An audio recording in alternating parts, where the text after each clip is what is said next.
Hi, this is Joy from birthjoy.co.uk, independent midwife. I'd like to talk a little bit today about big babies. It's a recurring theme, it comes up time and time again. Why are we frightened about having big babies? Aren't big babies healthy babies? Aren't big babies bonny? Aren't big babies a testament to how well their mother has grown them?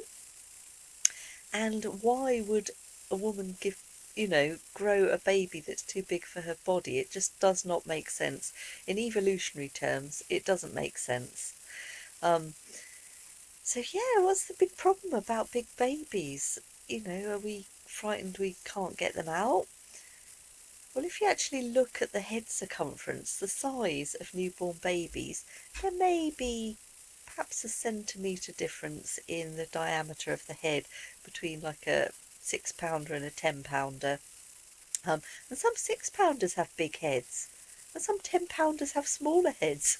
It really doesn't matter at all.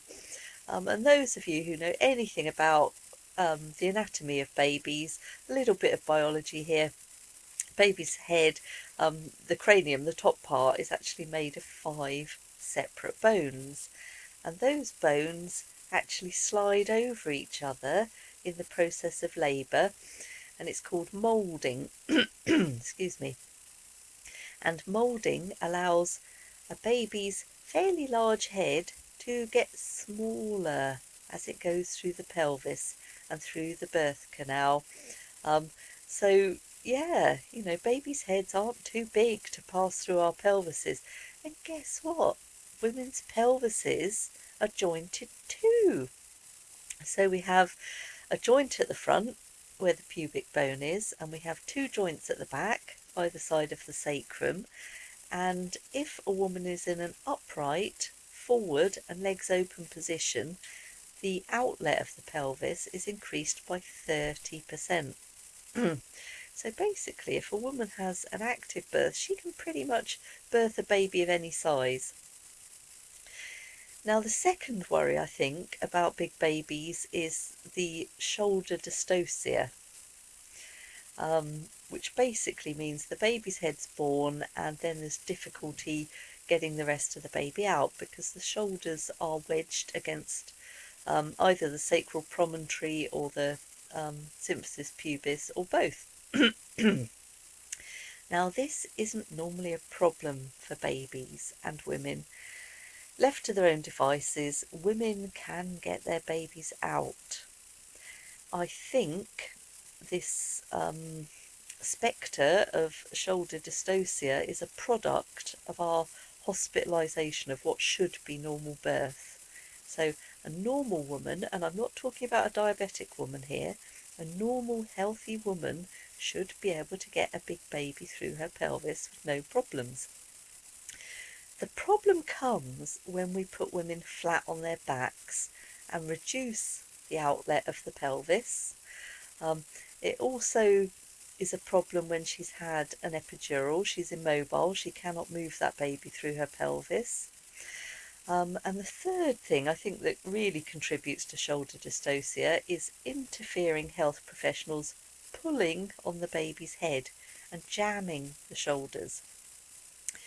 Now, normally, once a baby's head is born, there's a few minutes rest sometimes until the next contraction.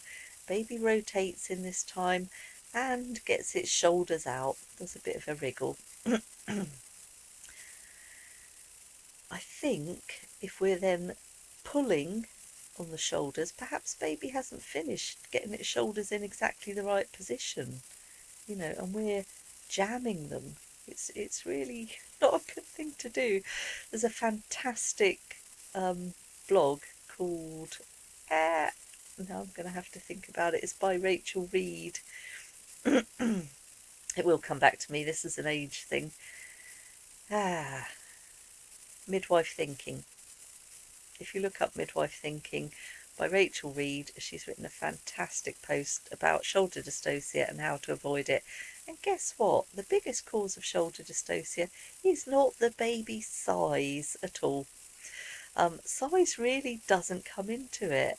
And from what I've read, only about 50% of babies that have shoulder dystocia are above average birth weight, which means 50% are below average birth weight. So whatever size your baby is, you've got equal chance of having a shoulder dystocia. So please do not believe anyone that says you've got a big baby, you're more likely to have shoulder dystocia. Codswallop. There. I feel better now. What else could I say about shoulder dystocia? It's really rare. I've seen 2 true shoulder dystocias in my 15-year career, and yeah, we had to use manoeuvres to get those babies out, and they've done very well. And midwives, of course, are trained how to, help babies in these very rare circumstances that they need a bit of help. That was what I wanted to say. So the bigger babies and shoulder dystocia is a confusion between babies that are big because they are bonny and healthy and well fed, and babies that are big because they have mothers that are diabetic. Now, unfortunately, the diabetic population, particularly if diabetes isn't well controlled, the babies can put more brown fat on around their shoulders.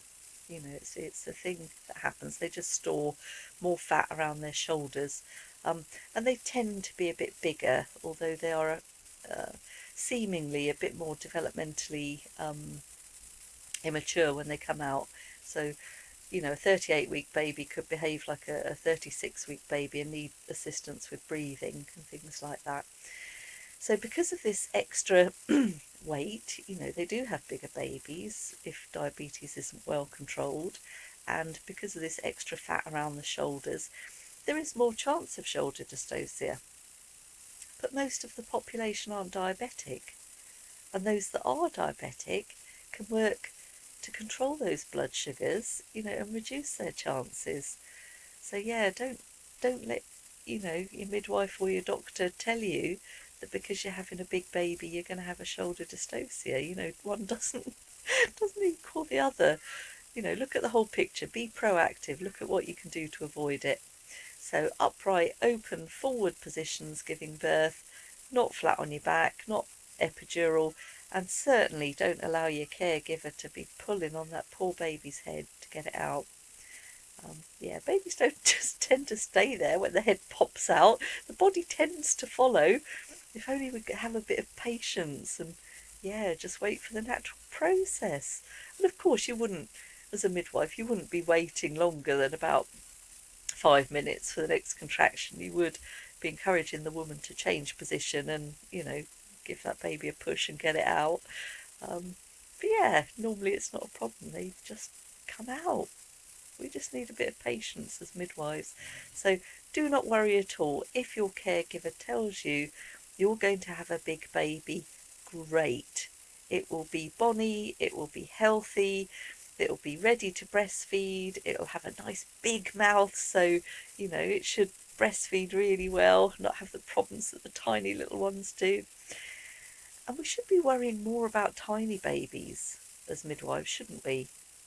We know there are poorer outcomes for tiny babies because perhaps they're not getting the nourishment that they should get. Perhaps they don't have the reserves that bigger babies have. Big babies are not a problem. Big babies are nice and cuddly. And my first one was £9 too. Oh, I should have told you. My second was 6.13, so they don't always get bigger. They were both at full term, 40 weeks and 42 weeks. Or were they both 42 weeks? They're both 42 weeks. That's the menopausal brain too. And my mother, who was considerably shorter than me, I'm about 5'8", she was 5'3", maybe 5'4", had big babies. The first 2 were £9 or so, and the third was 11.5 pounds at 44 weeks of pregnancy, born at home. Now, it was later discovered that she was diabetic, but she didn't know that at the time. She just had big babies, and she got them out, You know, her height was nothing to do with it. Her shoe size was nothing to do with it. You know, she grew big babies and she birthed big babies. So there we are. I've talked too long today. Okay, thanks for now. If you want to get in contact with me, my details are on www.birthjoy.co.uk. See you next week. Bye.